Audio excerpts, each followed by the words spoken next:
Está começando mais um podcast do Internato à Residência Médica. O podcast que te ensina todas as estratégias para você interno e você médico generalista conquistar aquela tão sonhada vaga na residência médica. Meu nome é Felipe Barreto. Sou Gustavo Scaramuza. Meu nome é Eduardo. E o tema de hoje é como os valores e propósito da JJ Mentoria se aplicam na sua vida. Gente, esse é um podcast que vai ser liberado no dia 26 de dezembro. A gente está em clima aqui quase que praticamente natalino. A gente não tem somente o chocotone e o panetone, mas estamos todos aqui pensando em todas as coisas que aconteceram esse ano e todos os projetos que nós vamos fazer para o próximo.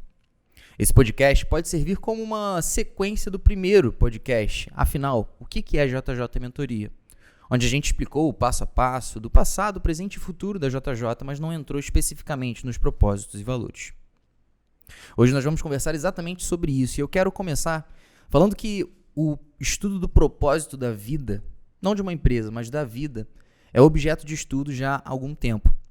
Existe um estudo da Universidade de Hong Kong, feito pelo Mantan Yuen, em 2015, que teve realmente esse objetivo, fazer uma revisão bibliográfica de como é que é definido o propósito de vida e se ele tem alguma relevância. O que eu acho interessante é que nesse estudo, por exemplo, ele descobriu que em algumas situações, em alguns momentos da vida específico de uma pessoa, se ela não tem um propósito de vida bem claro, isso pode fazer com que ela tenha um desfecho pior ao longo da vida dela. E a partir disso, ele criou um método, não sei se ele criou, ele começou a utilizar esse método nas pessoas na escola que ele fez o estudo. E aí, a partir disso, ele conseguia reparar quem que não tinha esse propósito e fazer uma intervenção. Nesse sentido, Edu, pergunto para você, cara, o que são esses valores e propósitos no sentido da empresa e não como um propósito de vida? É uma pergunta interessante, Barreto. A gente já falou, quem assistiu os nossos últimos episódios de podcast, com certeza já ouviu vocês falando que é muito importante a pessoa determinar quais são os objetivos dela, para aí sim ela traçar um plano, né, fazer um planejamento para que aumente a chance dela atingir esse grande objetivo. Então, quando você fala em propósito, a gente chama aqui também de missão da empresa, é basicamente isso. Qual que é o objetivo da empresa? Por que ela nasceu? Qualquer coisa que... Imagina que a gente tem a oportunidade de fazer qualquer coisa. Uma empresa, ninguém fala que você é obrigado a fazer um curso preparatório para residência médica, ou um curso de eletrocardiograma, ou qualquer coisa. Então, você pode fazer infinitas coisas. Mas se você não tiver um propósito, se você não tiver uma missão clara, você acaba se perdendo. Na JJ Mentoria, a missão... O propósito é contribuir no desenvolvimento da carreira de médicos e estudantes de medicina, normalmente médicos recém-formados, que era exatamente o momento em que eu e o Jorge, né, o meu sócio, estávamos quando nós criamos a mentoria. A gente começou a criar o método em 2016, oficializamos a criação em 2017. A gente estava nessa fase da transição de estudante de medicina para um médico recém-formado. A gente sabe que é uma fase muito desafiadora, a gente já conversou também em outros momentos sobre isso. É talvez uma das fases mais desafiadoras da nossa vida. Claro que a gente não sabe aí dos desafios que vão ter pela frente, mas eu tenho certeza que é uma fase complicada. Inclusive, a gente hoje vê algumas consequências ruins, né? A gente sabe que existe uma prevalência maior de problemas psicológicos, problemas psiquiátricos entre os médicos e estudantes de medicina, e a gente via várias lacunas que na nossa visão, contribuíam para aumentar a dificuldade desse momento. Uma delas era, por exemplo, a preparação para as provas de residência médica, que tiravam a paz de muita gente estudando e não conseguindo, tendo essa sensação muito ruim. Então começou, dentro desse propósito, dentro dessa missão de contribuir na formação, no desenvolvimento da carreira de médicos e estudantes de medicina, a gente começou na prova de residência médica. Por quê? Porque claramente a faculdade não ensinava bem. Então, tudo que a faculdade não ensina bem e que a gente acha que existe uma lacuna, e aí no caso a prova de residência médica você vai me falar, mas hoje em dia as faculdades não estão nem aí para a prova de residência médica. Quem ensina é o cursinho.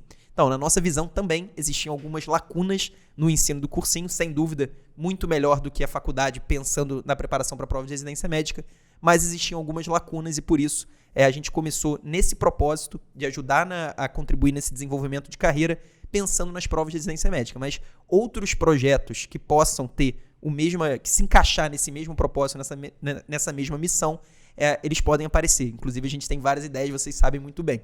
Em relação aos valores, é basicamente o como. Porque uma coisa é você falar, você quer ajudar a pessoa a passar na prova de residência médica, ou, digamos, você quer ajudar a pessoa a se desenvolver melhor na carreira, ter mais pacientes. Outra coisa é como. Como você vai fazer isso? Existem várias maneiras. E os valores é exatamente isso. A gente vai falar individualmente sobre eles, né? Hoje em dia a gente tem 7 valores que nós consideramos na empresa principais. E é exatamente esse como. Como a gente vai fazer, vocês sabem que tudo que a gente pensa, toda a ideia, vamos fazer um material diferente, vamos fazer um conteúdo diferente, tudo tem que se encaixar dentro desses valores para fazer sentido e realmente a empresa se tornar uma unidade. E eu acho que na vida das pessoas, quem tem essa clareza, quem tem a clareza de quais são os seus propósitos. Claro que na vida da pessoa não é a mesma coisa da empresa, um propósito. A pessoa tem vários propósitos, vários objetivos e ela com certeza tem valores. Os valores é como ela atinge esses objetivos ou como ela tenta atingir esses objetivos.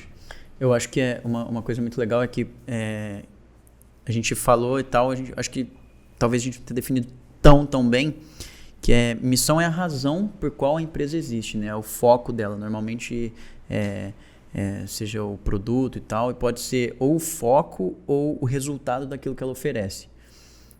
E acho que valores, uma forma muito legal da gente ver isso, é que se a empresa fosse uma pessoa, os valores seriam as características dessa pessoa, como ela se porta perante a sociedade. Eu acho que é uma ideia muito legal. Ótima analogia. Vamos dizer, até na hora da gente desenvolver a empresa e tal, a gente coloca em relação a marketing e a publicidade a ideia de persona, né? Que, não sei se já ouviram falar disso, persona é a representação da pessoa numa empresa. Se a gente colocasse uma persona de uma pessoa que representaria a JJ, acho que na cabeça de muita gente a ideia é que essa persona seja a personificação mesmo, seria o Eduardo, mas seria talvez, sei lá, uma pessoa de jaleco ou com uma ideia um pouco mais de professor, uma pessoa magra ou gorda, que é ansiosa, que é como? Tipo, a ideia é tentar representar isso em forma de pessoa. Eu acho que ela tem muito, sim, de representar os valores. Os valores são isso. Você falou também qual é o propósito da JJ enquanto empresa, quais são a ideia geral do porquê da JJ existir e quais são os valores. Se a gente fosse representar, como seria essa pessoa? Como ela agiria? Você falou que a gente tem 7. Nós temos 7 valores. A gente começa, eu acho que vamos começar até por uma cronologia. Eu acho que o valor que fez nascer a empresa, sem dúvida, foi a empatia. É um dos nossos valores preferidos. E a empatia é exatamente a capacidade de uma pessoa se colocar no lugar do outro. E como a empresa nasceu de um problema que eu e o Jorge vivíamos, e a gente percebeu que a gente poderia ajudar as outras pessoas, a empresa nasceu da empatia, nasceu da gente se colocar no lugar de outras pessoas que estavam tentando passar na prova de residência médica, e na verdade não foi nem uma ideia nossa, foi uma ideia que surgiu exatamente das pessoas pedirem ajuda pra gente. Então a gente percebeu que a gente conseguia ajudar as pessoas, na maioria das vezes, e que a gente poderia desenvolver algo em cima disso. A gente começou a fazer pesquisas, a gente realmente, eu lembro, nós passamos um questionário do Google, né, aqueles questionários do Google para muita gente. Na época, isso foi no final de 2017, se eu não me engano. A gente começou a passar, muita gente responder, e a gente perguntava qual que é o maior problema, ou quais são os maiores problemas que você enfrenta na prova de residência médica. A gente começou a enxergar que era muito parecido com os nossos problemas. Então a gente começou a realmente, você falou da persona, a persona é a personificação do seu cliente ideal, pensando numa empresa. O nosso cliente ideal era basicamente nós mesmos. Então começou tudo na empatia. Esse foi o valor principal. E aí quando você começa a pensar, eu posso ajudar as pessoas a serem aprovadas numa prova de residência médica. O que é a primeira coisa que vem na sua cabeça? Mas já tem muitos cursos que fazem isso, já tem curso muito grande, já tem muita gente fazendo, o que você vai fazer diferente? Então, pra gente, a inovação, que é outro dos nossos valores, não era uma opção, era uma obrigatoriedade. Se você não fizesse algo diferente, você era fadado a não existir. É uma questão, imagina, você entrar, na época a gente não teve, algumas empresas elas nascem principalmente atualmente, com muito investimento, né? Pessoas que investem na ideia, a gente não teve isso. A gente começou realmente totalmente do nada e a gente precisava inovar. A gente precisava inovar e precisava ter excelência os nossos materiais. E aí eu não falo nem só dos materiais do curso preparatório da residência médica. No início, inclusive, os nossos materiais eram bem diferentes do que eles são atualmente. Mas também a gente precisa ter uma excelência nos nossos conteúdos de redes sociais. Hoje a gente está fazendo aqui esse podcast, a gente já tem equipamentos diferentes, mas a excelência não está no equipamento, não está da forma, e está no conteúdo. Então a gente precisava que o conteúdo fosse inovador e tivesse uma excelência. E aí depois a gente começou a perceber também que o conteúdo, tudo bem, inovação, excelência é sempre muito bom. Mas tem uma característica de conteúdo, na verdade 2 características que são praticamente irmãs, que são fundamentais e hoje talvez sejam que norteiam mais os nossos conteúdos, que são exatamente a simplicidade e a clareza. Não adianta você ter um conteúdo muito bom se ele não for claro. Isso não é só na nossa área. Se vocês prestarem atenção em qualquer produtor de conteúdo na internet que tenha sucesso, ele está indo na direção de ser mais claro e de ser mais simples. Isso é uma tendência. As pessoas consomem muito conteúdo, e aí conteúdo não é nem só conteúdo de rede social, é conteúdo... É o que eu falei no último episódio que a gente gravou. Você recebe mensagens de pessoas que você não recebia, você está sempre exposto a muita informação. Se você não tiver uma coisa clara e uma coisa simples, você não engaja com aquilo. Então você não tem realmente um segundo passo, um terceiro passo, você vai olhar e aquilo vai se afastar. Um exemplo que eu uso sempre é da simplicidade. A clareza e a simplicidade parecem muito iguais, mas não são. O que seria um problema de simplicidade? Lá nos Estados Unidos existem alguns esportes, que são os principais esportes americanos. Os principais são o basquete, o futebol americano, o beisebol e hoje em dia o nosso futebol, né, que eles chamam lá de soccer, que inclusive tem ganhado espaço. Atualmente, desses 4 esportes, que são os 4 com maior audiência lá, o que tem a menor audiência é disparado o esporte que é menos simples, que tem as regras mais difíceis. É o beisebol. Não sei se vocês conhecem, se a galera curte beisebol, mas é um esporte muito difícil de você entender. Não é simples. Não é, as regras, eu não sei, eu nunca li as regras por inteiro, mas provavelmente elas são claras. Elas não vão dar margem para dúvida, a gente sabe como os americanos sim são.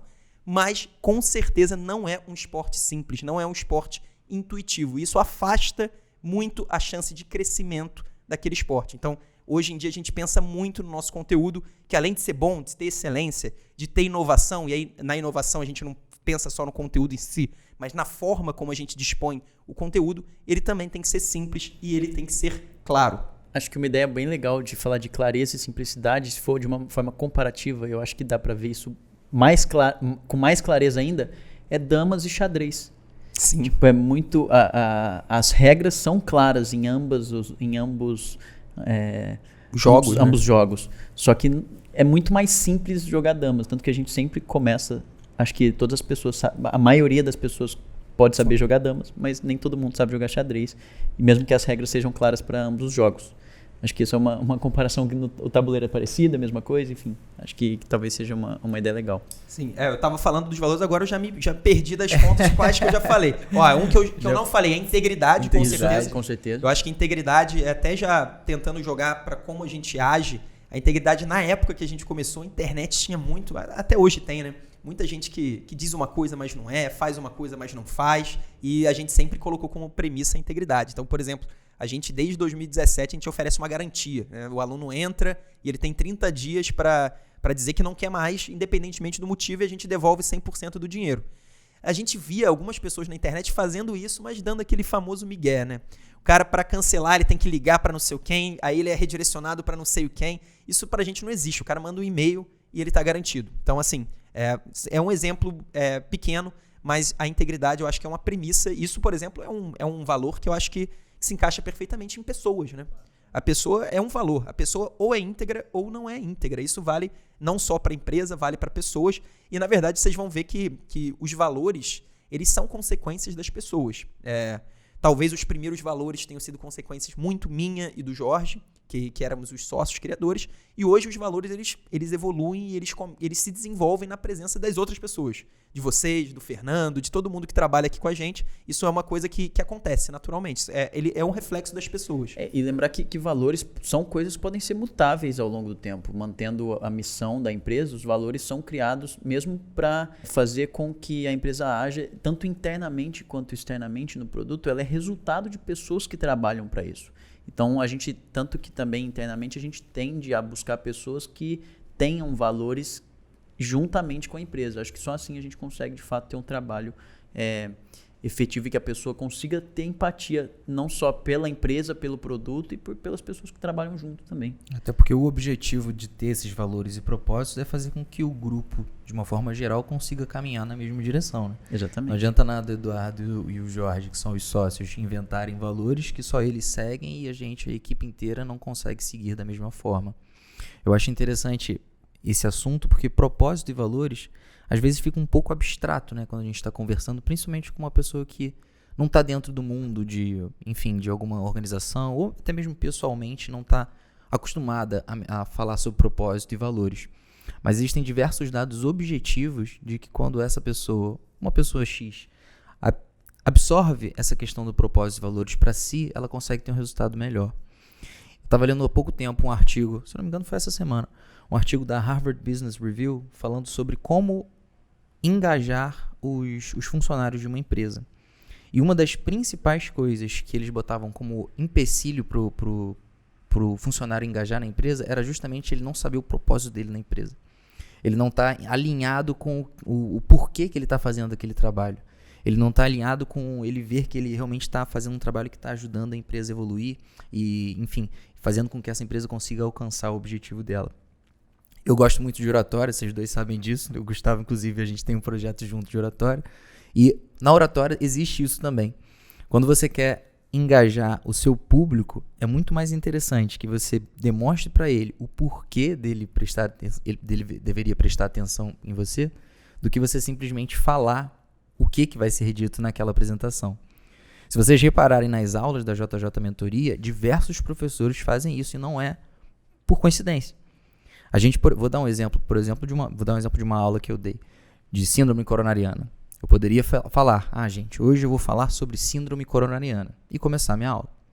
Mas, na verdade, boa parte das vezes nós iniciamos a aula diferente, não falando o que será dito, mas o que o aluno ganha prestando atenção na aula. E que, na boa parte das vezes aqui na JJ Mentoria, é acertar boa parte das questões na sua prova de residência. Então, é muito diferente quando eu falo que, gente, hoje eu vou mostrar para vocês como acertar boa parte das questões de síndrome coronariana na sua prova. E aí sim eu sigo falando o meu o quê? Fisiopatologia, diagnóstico, tratamento, enfim, o que realmente é o core da aula. Eu acho que falando, o Du tinha se perdido na conta aí dos valores que ele tinha dito, se eu não me engano, faltava só liberdade, eu acho. Liberdade e excelência. Não, excelência eu falei. Isso, excelência. Então faltava liberdade, que eu acho que esse é uma questão bem mais interna também. Eu acho que a liberdade é uma questão interna, é uma questão da organização da empresa e tem muito a ver, por exemplo, com a inovação. Porque eu acho que uma empresa que não tenha pessoas livres para criar, livres para errar também, você tem muito mais dificuldade de ter inovação. A inovação não pode partir só do sócio, dos criadores, de pessoas. A liberdade, ela ajuda a isso, a capilarizar essa questão da inovação, das ideias mais disruptivas. E acho que esse podcast de hoje está mais um bate-bola do que do que são os valores, que a gente pode usar. E já falando sobre ele, sobre a questão de inovação, também teve um artigo bem legal da Harvard Business Review de 2011 que fala do paradoxo da excelência. Em relação a líderes e chefes e tal, o que acontece é que os trabalhadores, os empregados, eles falam que meu chefe quer inovação desde que isso seja perfeito desde a primeira vez. E a gente sabe que não é assim. E voltando também, correlacionando ao princípio de Pareto, que a gente já tem um podcast falando sobre isso também, às vezes 80% das nossas queixas estão dentro de 20% daquilo que surge como problema, né? Se a gente resolve 20% daquilo que incomoda, às vezes, na verdade, esses 20% dos problemas resolvem 80% das queixas que a gente tem. E eu acho que a liberdade tem muito disso, de testar também. A gente vive fazendo isso, resolvendo os problemas e tendo inovação, porque muitas vezes surgem erros, surgem problemas que a gente não imagina. E isso que leva também à excelência do produto, né? Que é a mentoria.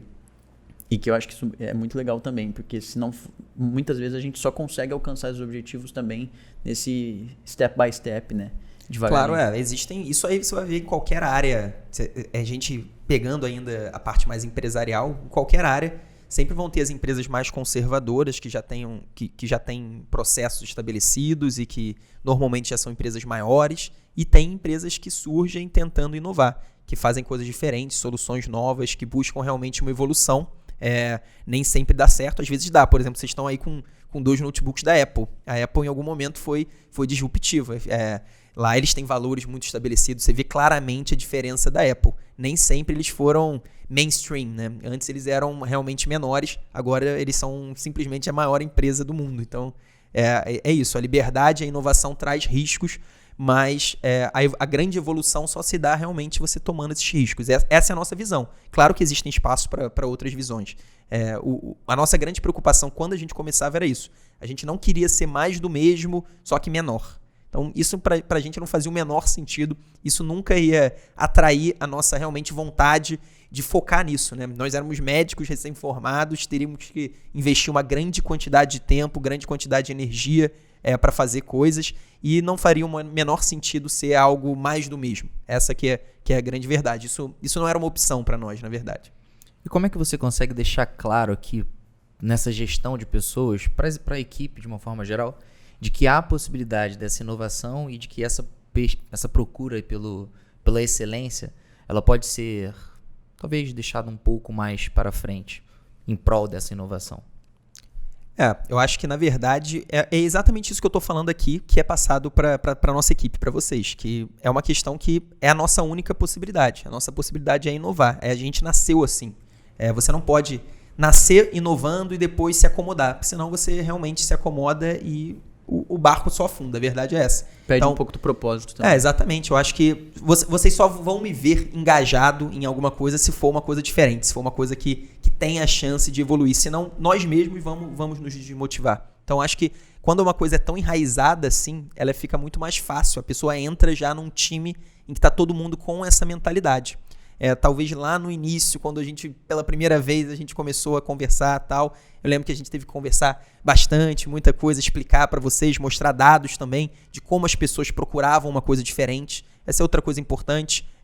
A maioria das pessoas que trabalham com a gente são pessoas que estão fazendo ou fizeram prova de residência médica. Então, são pessoas que estão vivenciando isso, elas sabem quais são os problemas, e eu acho que acaba que realmente todo mundo enxerga que há o problema. Se a gente vai conseguir a solução, é um pouco mais duvidoso. Mas assim, o problema todo mundo sabe e a gente não descansa enquanto a gente não consegue uma solução melhor. Uma coisa maneira que a gente faz bastante é em relação ao feedback, né? A gente tem quase que um amor por feedback. A gente cria documentos, guidelines, conversa sobre, enfim... Que a gente tem a gente acredita bastante no feedback por diversos motivos, mas um deles é justamente ter ideias, né? A gente pede o feedback entre a gente, pede feedback para os funcionários, pede feedback para os alunos, para os mentorandos, e é claro que todas essas informações juntas, elas acabam sendo objeto de discussão entre a gente tem ideias para resolver os problemas. Não tem como a gente saber qual que é a dor do cliente se a gente não pergunta para eles. Não é verdade? Com certeza. E eu acho que é muito mais que isso também. Ter um feedback é importante não só para saber onde você tem que melhorar, mas saber o quão bom você é naquilo que você faz também. Porque a partir do momento que você sabe, isso em termos de produtividade, se uma pessoa é muito boa em uma coisa, ela faz uma tarefa, que ela é boa em uma, não tão boa em outra. Às vezes vale muito mais a pena ela se dedicar mais àquela que ela é boa e aumentar a sua produtividade e deixar aquela que ela não é tão boa para alguma pessoa que seja melhor que ela naquilo. E isso acontece de forma muito clara, eu acho, entre a gente. A gente consegue ter as pessoas que são melhores em alguma coisa fazendo aquilo de forma mais produtiva.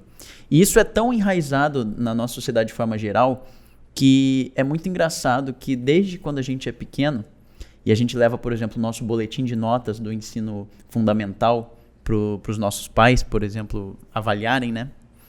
É engraçado que muitas vezes os pais esperam que o filho tenha notas boas em tudo. Isso é muito cruel, porque nem sempre isso acontece e eu acho que não tem que acontecer, sabe? Por que uma pessoa tem que ser boa em tudo? Por que ela não pode ser muito boa em matemática e não ser tão boa assim em línguas ou história? E a gente foca quase que exclusivamente naquilo que não é bom. A gente chega com o boletim e o pai possivelmente fala, mas e essa nota aqui abaixo? O que aconteceu? Como se todas as outras não importassem mais. E muitas vezes é uma nota que está um pouco abaixo e que isso se resolve. Eu acho isso aí, eu acho que a gente entra já numa discussão aí de ensino mesmo do país, não só do Brasil, mas outros de diferentes. forma geral. Mas é isso. É porque na cabeça do pai, o objetivo do aluno na escola é passar num bom vestibular. E para passar num bom vestibular, ele tem que ser bom em tudo. Então, assim, essa é a cabeça. Lembra que a gente estava falando de qual que é o propósito, qual que é a missão? Na cabeça do pai, a missão do filho dele no colégio é passar num bom vestibular. E o pai, na maioria das vezes, vai fazer isso com a melhor das intenções. Mas a gente sabe que as coisas estão mudando. Você pensar numa maneira de uma empresa, numa organização que você não é obrigado a fazer nada, a gente escolhe como que é a nossa organização. Claro que faz muito sentido a gente potencializar, cada um potencializar aquilo que tem de melhor. Mas eu acho que assim, se a gente for pensar nos valores para uma pessoa, como que a pessoa pode ter, tudo bem, a empresa, a JJ tem valores, quase todas as empresas atualmente têm esses valores definidos, mas como que uma pessoa pode aproveitar disso, como que a pessoa pode usar isso para ter um melhor resultado? Eu acho que a grande questão é ela ter clareza de como ela vai fazer. Eu vejo muita gente que pula de uma maneira, de uma metodologia para outra, às vezes está seguindo um caminho X e muda para o caminho Y, isso acaba sendo uma grande perda de produtividade. A pessoa primeiro não tem clareza de qual que é o objetivo que ela quer, qual que é a prioridade dela. A gente está no finalzinho agora de 2019, qual que vai ser a sua prioridade, quais vão ser as suas prioridades em 2020? Essa é uma boa pergunta para todo mundo se questionar. Quais são os seus objetivos? Quais são os seus principais objetivos? E mais do que isso, como você vai atingir esses objetivos? Quais vão ser os valores que vão nortear esse objetivo? Essa é uma pergunta que quem realmente refletir, colocar mesmo no papel e seguir aquilo por um ano, o longo prazo é sempre vencedor, né? Então, quem tiver essa clareza vai ter um desempenho muito melhor na vida como um todo. E Edu, você comentou que um dos primeiros valores que você chegou foi a empatia. A empatia a gente sabe que é extremamente importante na medicina. Tem um dado interessante que é do livro Communication, peguei até o nome Calvin Chau e Laura Cooley. Nesse livro ele diz que o uso da comunicação empática faz com que o tempo de visita a um paciente diminua. 1,5 minutos nas visitas dos cirurgiões e 2,5 minutos nas visitas dos internos. O que é praticamente quase que um paradoxo, né? Você falar sobre sentimentos e você prestar atenção em responder ali aos sentimentos do seu paciente pode dar a impressão de que a gente acha que vai gastar mais tempo, mas na verdade gasta menos. Porque o paciente tem que falar menos vezes que ele está se sentindo mal, que a gente ouve ele mais rapidamente. Eu sei que na JJ Mentoria tem diversos momentos onde a gente pratica essa empatia frente ao mentorando. Você consegue elencar algumas pra gente? Eu acho que talvez vai nortear toda a nossa questão. Mas é muito interessante quando você tem empatia, quando você realmente se coloca no lugar do outro, e aí a gente pode falar tanto da JJ quanto de um médico, que foi um exemplo muito bom que você usou, você vai saber muito melhor como resolver o problema dele. Qual que seria uma atitude não empática de um professor, imagina um professor de um preparatório para residência médica e de um médico. Seria simplesmente o cara vai se preocupar com o trabalho dele. Então, qual que é a minha tarefa como médico? É fazer o diagnóstico, fazer o tratamento. Então, eu vou fazer o diagnóstico correto, é minha obrigação fazer o diagnóstico correto e eu vou indicar o tratamento correto. Mas eu não vou me colocar em nenhum momento no lugar do outro. Será que o outro tem alguma dúvida? Será que o outro tem alguma crença sobre aquele remédio, sobre aquele tratamento, sobre aquela doença que você tem que quebrar? Será que ele realmente vai tomar a medicação que eu prescrevi? Então, assim, é você se preocupar com o outro lado também. Porque quando você é um médico, você faz ali no máximo metade do caminho. Você vai fazer o diagnóstico correto, você vai fazer o tratamento correto se você for um bom médico, mas se o paciente não responder aquilo, não realmente fizer a parte dele, você não consegue nada. E é a mesma coisa na preparação para a prova de residência médica. Se você imagina, quando você vai fazer uma aula, por exemplo, o Barreto vai fazer aula de síndromes coronarianas. Se você não tem empatia, o que você faz? Você vai fazer a aula mais completa possível, porque você quer fazer o seu melhor. A sua missão é fazer uma aula de síndromes coronarianas agudas, você vai fazer a aula que você imagina ser a melhor. Em nenhum momento você vai se colocar no lugar do seu aluno, no caso. Agora, na JJ, qual que é a nossa ideia? Qual que é a nossa visão? A gente vai fazer uma aula para o cara, mas a gente sabe que o cara está no final da faculdade ou ele está no início da vida dele como médico, ele não tem tempo, ele além das síndromes coronarianas, ele tem que estudar todos os outros assuntos da medicina, então ele está dentro de um contexto em que aquela aula, aquela sua super aula que você tinha imaginado, que na teoria seria o melhor para você, não se encaixa na vida dele. Então não adianta você fazer algo se aquilo que você vai fazer, por mais que na teoria seja o melhor, na vida do mentorando não vai ser. Então a ideia é essa, a gente vai pensar qual que é o contexto de vida do mentorando e a gente vai criar materiais, a gente vai criar o curso gente vai criar a organização do curso de acordo com a vida dele. Essa é a grande questão, é o grande ponto. A gente parte do contexto dos nossos alunos, do estudante de medicina, do médico, para aí sim fazer o melhor que se encaixando naquele contexto, e não independentemente dele. São coisas bem sutis, né? Desde da questão das siglas, que a gente sempre pede para colocar por extenso, não achar que o mentorando tem obrigação de entender, até mesmo nas metas mínimas. A gente não tem como o mentorando, por exemplo, chegar uma semana antes da prova e por causa disso a gente vai colocar uma meta num intensivão de uma semana que seja de 24 horas por dia ou uma coisa inimaginável.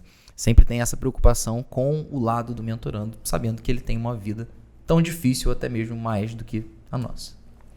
E se tratando, é muito legal que vocês falaram, e como dá para a gente jogar esses valores de forma muito clara em situações da vida, tanto da vida de quem se prepara para concurso, né? E na vida médica também. Um deles, que é valor da JJ, é a clareza. Tem um livro muito legal que chama Blink, né? Acho que é isso, Blink, que fala sobre processos, né? Processos médicos.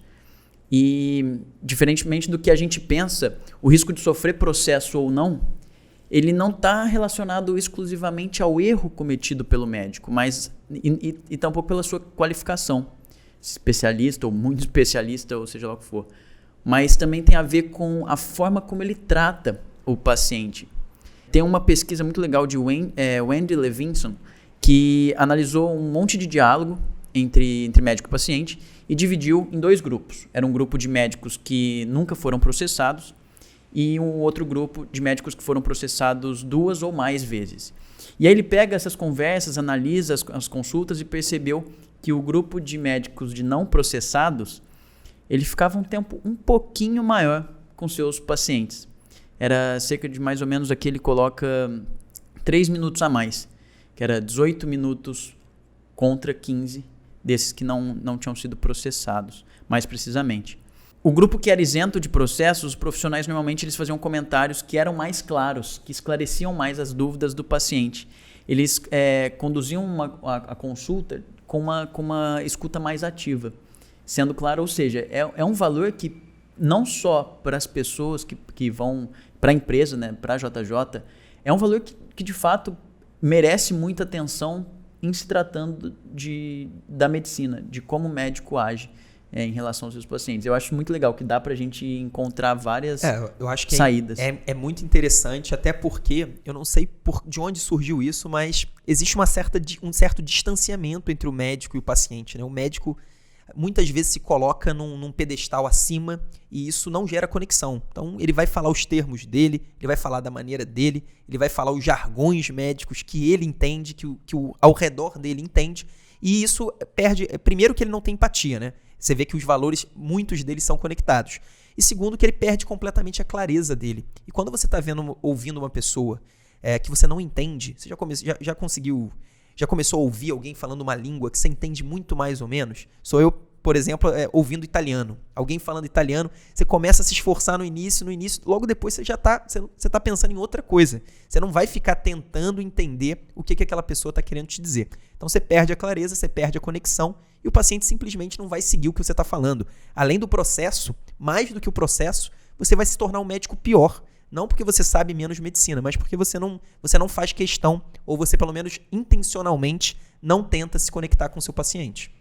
Cara, eu acho engraçado porque quando eu converso com o paciente, fica claro de que essa relação patriarcal que o médico tem com os seus pacientes, ela está quase que aderida dentro no ser dos pacientes. E não só da classe médica em relação aos pacientes, mas da sociedade em relação aos médicos. Isso é muito, muito, muito inserido assim, na mentalidade, né, das pessoas em geral. Quando eu estou atendendo, eu tento muito fazer esse jogo de igualdade na responsabilidade da conduta. E eu muitas vezes eu falo para eles, olha só, tem a opção A, custo-benefício é esse, tem a opção B, custo-benefício é um pouco diferente. As duas condutas são aceitáveis. Qual que você prefere? na boa parte das vezes, o que eu ouço dos pacientes é falar, cara, eu não sei. Você que tem que decidir, você que é o médico, eu vou fazer tudo que você mandar. E na verdade, eu não sei se é uma incapacidade minha de deixar claro a importância dele participar da decisão conjunta, mas o fato é que eles têm uma certa... Isso é interessante, você sempre pensa, você sempre se colocar no lugar do outro. O que esse cara quer? Esse cara quer que eu realmente inclua ele na conduta, ele quer saber, ele quer ser ouvido ou ele não, ele é aquela pessoa que realmente ele quer ouvir algo que ele vai seguir. Isso é importante também na empatia, inclusive na mentoria acontece isso. Existem algumas dúvidas que as pessoas têm, que são dúvidas fundamentais. Se a pessoa está na dúvida se ela tem ou não que revisar, por exemplo, a gente vai falar, pelo amor de Deus, revise. E revise várias vezes, é uma coisa fundamental. Agora, existem outras dúvidas comuns, que são dúvidas que têm um impacto muito menor.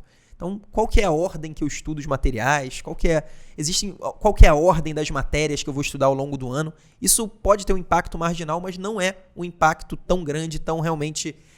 não é tão impactante na preparação da pessoa. E aí, nesse caso, sim, eu acho válido você colocar a pessoa, você tem 2 opções, você tem 3 opções.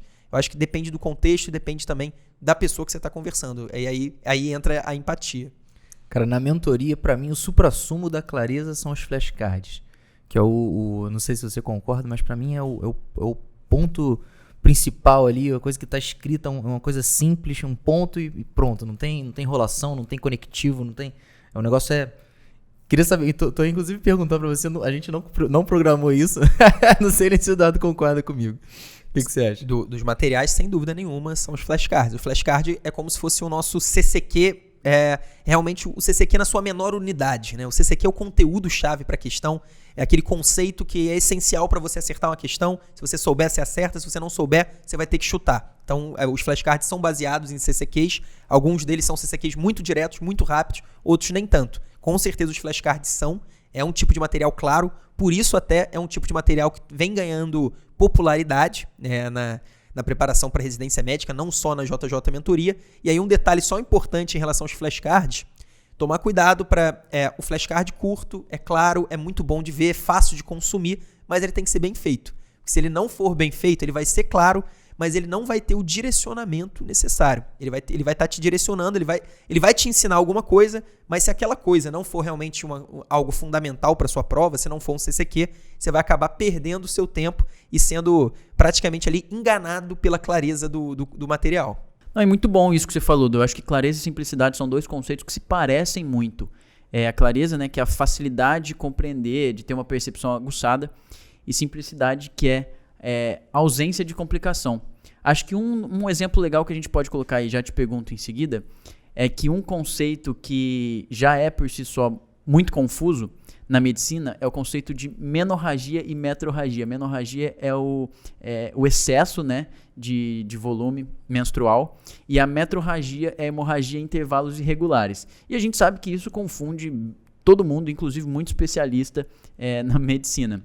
Mas como que você acha, como que você pode falar e diferenciar esses 2 conceitos que são extremamente importantes para a JJ?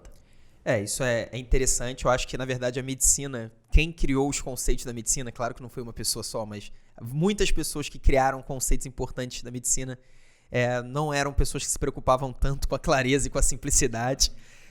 Mas eu acho que a grande diferença é o seguinte: algo pode ser claro e pode ser complexo. É exatamente o que eu falei do beisebol, por exemplo. Tenho certeza que quem já estudou lá, que quem já realmente quis gastar um tempo, investir uma energia em aprender as regras do beisebol, conseguiu. Deve ser uma regra clara. Agora, simples ela não é. E a mesma coisa na medicina. Às vezes, se a gente for ver, por exemplo, um artigo científico, por que as pessoas elas têm uma trava, têm quase um medo de um artigo? Você fala em estudar um tema, tal, dá um artigo, a pessoa já fica com medo. Por quê? Porque o artigo, apesar de ser claro, muitas vezes, né, quando ele é bem feito, ele é um artigo claro, que ele vai ter lá a introdução, vai ter seus métodos, vai ter os resultados, vai ter a discussão, conclusão. Então, ele é um artigo claro, só que ele é escrito de uma maneira que não é simples. Ele é escrito de uma maneira complexa, com uma linguagem extremamente formal, com parágrafos muito longos. Muita estatística. Então, assim, a simplicidade tem a ver com a maneira como você dispõe o seu conteúdo. Mesmo um conteúdo claro, ele pode ser um conteúdo complexo se você não pensar. E aí, como a gente sempre fala da ligação, né, da ligação dos valores que a gente segue com a empatia. Então, a pessoa que está lendo o meu artigo, que está ouvindo o que eu estou falando, é uma pessoa que vai entender uma linguagem de artigo científico, é um academicismo, ou é uma pessoa que está no meio da preparação para a prova de residência médica, tem que estudar para o internato, tem plantão no dia seguinte, tem um monte de coisa para estudar e ainda vai chegar, vai ter um material complexo? Não, na nossa visão, o material simples é isso. Uma coisa muito legal também, falando em relação a isso, é quando a gente se trata de educação em saúde, questão de campanhas e tudo mais. Eu fui convidado um tempo atrás para falar sobre, na época da campanha do Novembro Azul, sobre o câncer de próstata, e eu tinha que falar para uma empresa que faz suporte, desenvolvimento humano e tal. E uma coisa muito legal é que a mesma mensagem ela pode chegar a diferentes públicos dependendo da forma como você fala. A gente sabe que o conhecimento em relação ao câncer de próstata, em termos médicos, pode ser complexo, e de fato é. Mas você pode fazer com que ele chegue de forma simples a outras pessoas e ensinar muito. E também é isso que a gente tem que colocar, e a gente coloca nos materiais da JJ. Um outro ponto que é muito legal e que a gente faz isso, a gente tenta fazer isso da melhor forma possível, é a questão da integridade. Tem a integridade, o que é a definição da integridade? É uma condição que não sofre alteração, que não foi quebrado, não foi atingido, que está ileso. Tem um TED Talk de 2011 de Pamela Meyer, com o nome dele é How to Spot a Liar. E uma frase muito legal que ela coloca é: não quero alarmar ninguém, mas eu acabei de reparar que a pessoa ao seu lado é uma mentirosa. e inclusive até Freud fala que nenhum mortal pode segurar as suas mentiras. Se ele tá com a boca fechada, se ele tá com os lábios cerrados, ele fala com as suas mãos. E até fazendo testes de pessoas que são treinadas para avaliar quem mente, quem não mente, já falando sobre essas pessoas na internet que dão esses famosos migués, 90% das pessoas que são treinadas conseguem reparar uma mentira. Mas, por outro lado, 54% das pessoas que não são treinadas também conseguem reparar uma mentira. Ou seja, a cada 2 pessoas, uma vai notar que tem alguma coisa de estranho. Como é que você coloca a integridade como valor na JJ Mentoria?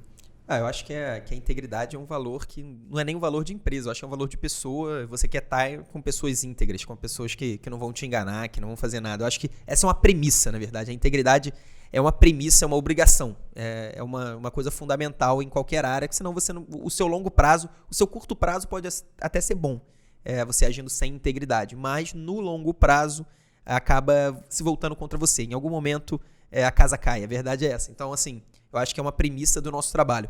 E aí uma coisa interessante, só voltando na simplicidade, que eu pensei, vocês que gostam de oratória, existem índices de simplicidade de discursos. Eu agora não vou saber exatamente o nome, depois a gente pode até pesquisar e colocar se o pessoal perguntar.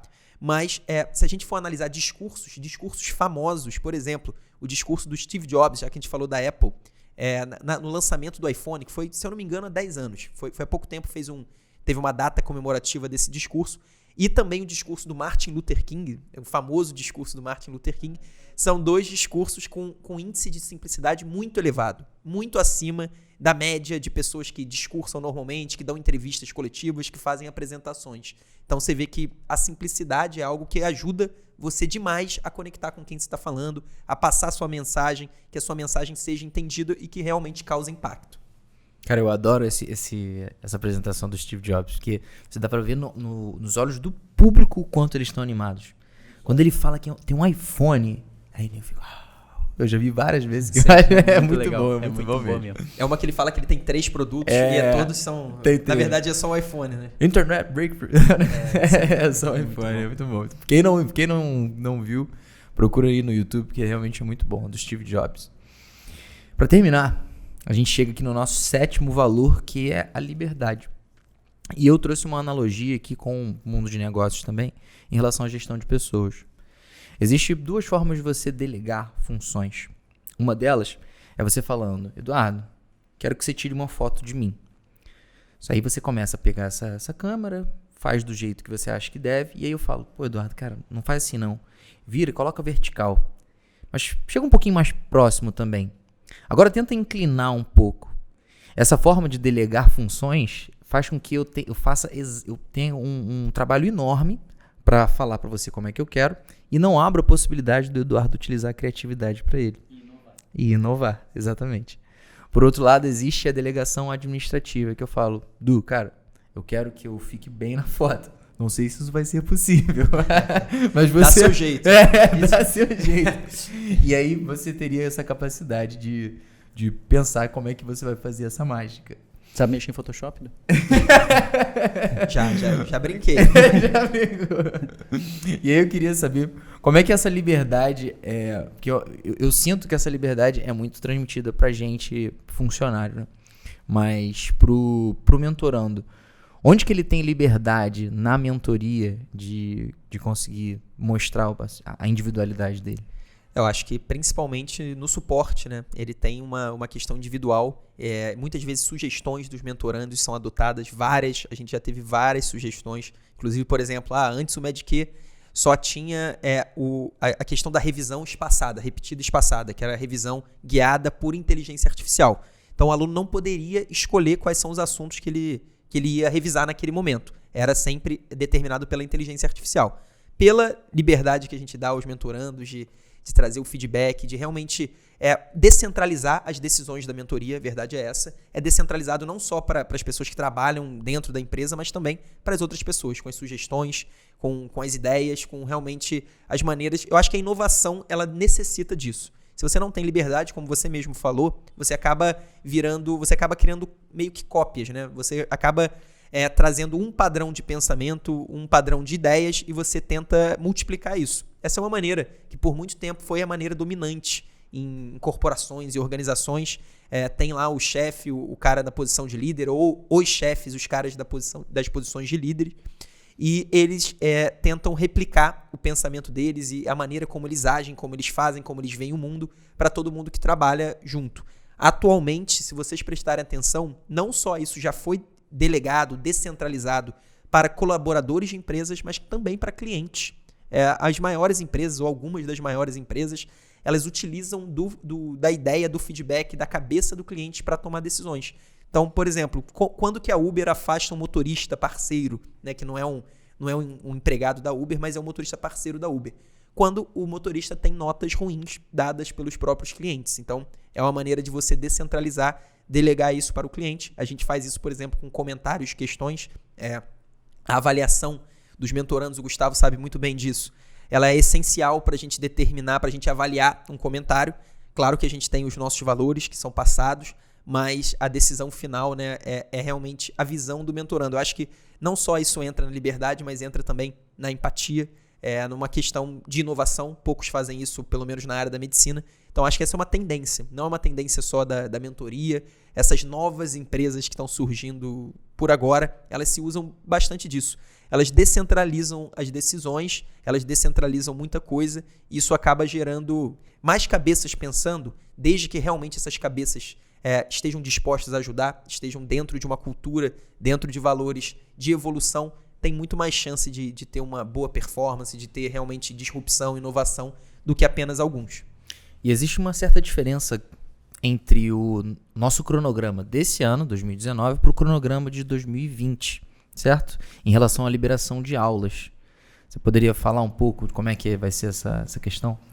Inclusive, como isso afeta a liberdade também da pessoa sentido, conseguir claro. Então, exatamente. se adaptar. Essa talvez entre não só do feedback dos mentorandos, que muitos pediam isso, né, pra gente, a gente sabe muito bem, mas em 2019, esse ano, a gente teve a mentoria 2019 e a gente seguiu um cronograma fixo e único. A gente liberava por módulos, né? Todas as nossas matérias foram divididas em 11 módulos, mais ou menos a cada 3, 4 semanas a gente liberava um módulo de conteúdo e os alunos tinham lá um cronograma para estudar aquele conteúdo.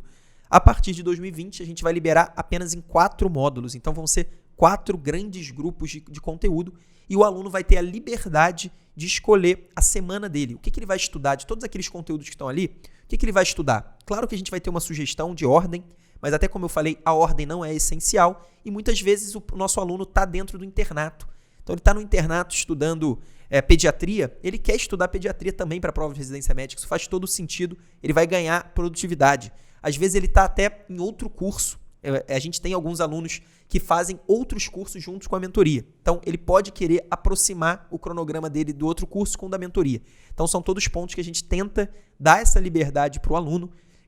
Claro, a partir sempre da empatia, a gente se coloca no lugar do cara, vê o que vai ser melhor para ele e a partir daí a gente trabalha. Eu acho que é isso que não só a descentralização das decisões, mas também dá mais liberdade para o aluno ter a preparação que se encaixe melhor com o estilo de vida dele. Então é isso, galera. Estamos chegando aqui ao final do nosso podcast. Hoje foi um tema um pouco mais abstrato. Nós discutimos aqui bastante sobre propósito, valores, não somente da empresa, mas como que eles podem se aplicar para a individualidade de cada um de nós. A gente está aqui nesse clima de Natal, pós-Natal, panetone, chocotone, e é importante que a gente já comece a fazer as nossas programações para o próximo ano, ou até mesmo para os próximos anos. Vou fazer aqui um takeaway das principais coisas que foram discutidas. Primeiro, o que são e qual que é a importância desses valores e propósitos. Como é que foi a história, de onde a gente chegou nesses propósitos e valores, e foi inclusive interessante, a primeira vez que eu ouvi através de uma cronologia. Você já tinha ouvido pela cronologia? Não, também essa não. Foi uma apresentação muito legal. Ele estava aguardando, foi surpresa pra gente. Tivemos aqui integridade, liberdade, clareza, simplicidade, empatia, inovação e excelência. Gente, bom final de ano para vocês. Esse foi o podcast do Internato da Residência Médica, o podcast que te ensina todas as estratégias para você, interno e médico generalista, conseguir aquela tão sonhada vaga na residência médica. Meu nome é Felipe Barreto. Sou Gustavo Scaramuza e um ótimo Natal e um ótimo final de ano para todo mundo. Meu nome é Eduardo. Boas festas para todos.